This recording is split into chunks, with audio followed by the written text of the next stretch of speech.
Ilmu geofisika sulit dipahami jika disajikan dalam bentuk teori saja, tetapi harus dilengkapi dengan praktikum.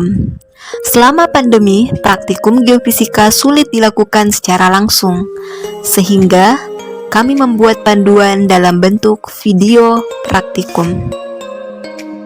Salah satu metode dalam praktikum geofisika adalah seismik refraksi.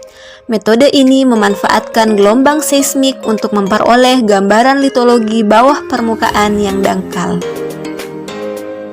Sebelum melakukan akuisisi di lapangan, ada beberapa hal yang perlu kita siapkan. Yang pertama, mempelajari teori dan melakukan survei baik geologi maupun geofisika untuk menentukan lokasi pengambilan data. Yang kedua, menentukan koordinat geografis lintasan menggunakan GPS. Yang ketiga, menentukan panjang lintasan, spasi sumber dengan geofon, spasi antar geofon, dan desain survei model penembakan atau shoot. Yang keempat, menyiapkan semua instrumen atau alat yang dibutuhkan pada saat akuisisi data. Adapun item-item peralatan seismik refraksi antara lain: 1. Main unit seismograf Duckling 3 sebagai data logger yang berfungsi untuk mendeteksi dan merekam getaran dari sumber ke geofon. 2. Geofon sebagai modul sensor yang peka terhadap getaran yang berfungsi sebagai receiver atau penangkap getaran. 3. Kabel geofon. Kabel geofon ini terdiri dari dua gulung, masing-masing memiliki panjang 120 meter yang berfungsi menghubungkan geofon dengan main unit seismograf. 4. Kabel trigger yang berfungsi merespon getaran yang dihasilkan oleh sumber yang akan disampaikan ke main unit. 5. Aki berfungsi sebagai sumber listrik untuk main unit. 6. Palu dan plat yang berfungsi sebagai sumber getaran. 7. Meteran untuk mengukur panjang lintasan dan spasi antar sumber dan geofon serta spasi antar geofon. 8. Laptop atau PC berfungsi sebagai controller dan menampilkan gambaran data seismik yang terekam.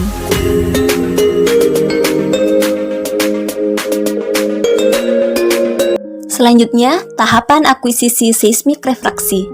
1. Mengukur lintasan pengukuran sesuai dengan panjang lintasan dan spasi yang telah ditentukan. Dalam akuisisi seismik refraksi, umumnya menggunakan spasi antar geofon 3 atau 5 meter. Untuk memberi penanda di setiap geofon atau titik penembakan, kita bisa menancapkan penanda atau patok bambu. 2. Menancapkan geofon pada setiap spasi yang telah ditentukan. Pastikan geofon benar-benar tertancap ke dalam tanah.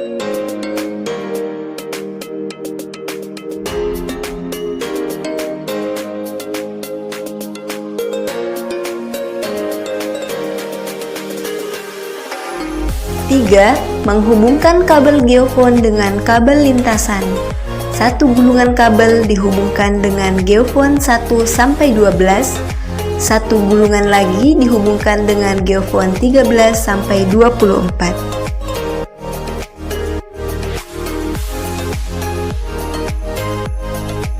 4. Menghubungkan kabel gulung geofon, kabel trigger, GPS, dan kabel power ke seismograf Duckling 3.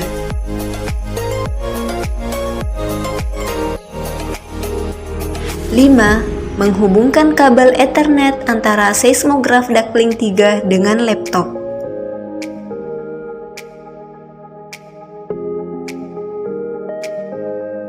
6. Setelah semua kabel terhubung, buka software Viscope di laptop. Pastikan terdapat tulisan online di bawah kiri yang memastikan bahwa Duckling telah terhubung dengan baik ke laptop. 7.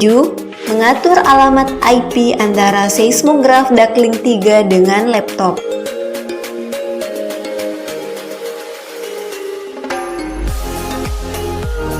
8. Lakukan uji geofon untuk memverifikasi koneksi tiap-tiap geofon. Pada toolbar Viscope, pilih Acquisition, Geofon Test, F9. Apabila warna setiap geofon sudah berwarna hijau, berarti sudah terhubung dengan baik. Apabila ada yang masih berwarna kuning, Silahkan cek kondisi geofon dengan nomor geofon yang tertera. 9. Lakukan tes noise dengan cara menekan toolbar Vscope, lalu pilih Acquisition Noise Monitor. Apabila semua geofon terdapat gelombang, berarti geofon tersebut telah bekerja. 10. Melakukan uji trigger dengan cara pilih Start, lalu lakukan Shoot. Apabila muncul hasil trace, berarti trigger sudah bekerja. 11. Mulai akuisisi data dengan cara pilih Start, lalu lakukan Shoot dengan menghentakkan palu ke plat baja sebagai source. Saat penembakan, tim keamanan bertugas menjaga daerah pengukuran dari kendaraan atau yang lainnya yang dapat menimbulkan noise pada hasil pengukuran. 12. Jika hasil trace sudah bagus, tekan menu Export di toolbar, isi nama sesuai dengan tipe shoot, seperti near shoot. Data yang bagus ditandai dengan tidak adanya noise. Data yang diperoleh langsung tersimpan pada laptop.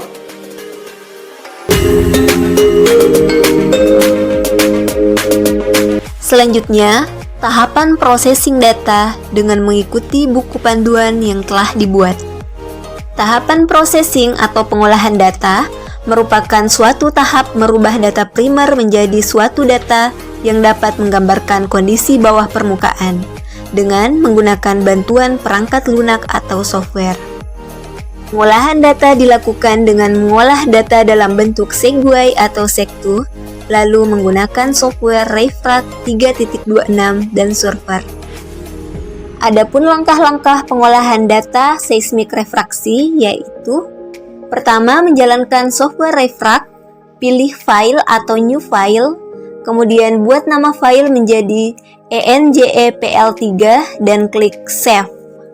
Selanjutnya, pilih header atau profil, kemudian set line ID menjadi ejempl3 dan job ID menjadi tutorial.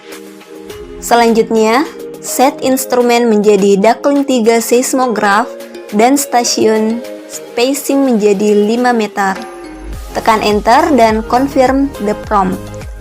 Selanjutnya, copy file ke directory ray32 ejmpl3 input, kemudian pilih file atau import data dari import shoots dialog.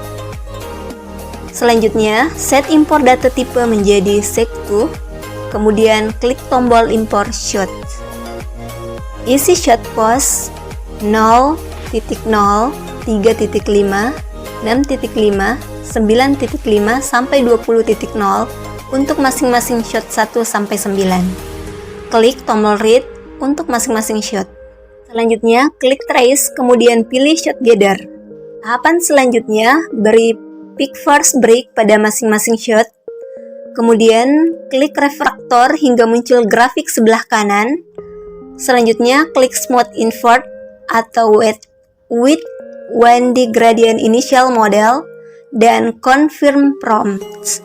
Berikut hasil setelah di smooth invert atau with 1D gradient initial model dan confirm prompts. Data yang telah diolah kemudian diinterpretasikan atau diperkirakan dengan cara membandingkan nilai velocity yang diperoleh dari olahan data dengan tabel velocity gelombang primer dari beberapa medium berdasarkan referensi yang diperoleh, dan dibandingkan juga dengan kondisi geologi daerah penelitian untuk mencegah data velocity yang overlap, sehingga mendapatkan suatu kesimpulan berupa kedalaman dan tingkat kekerasan batuan dari nilai velocity.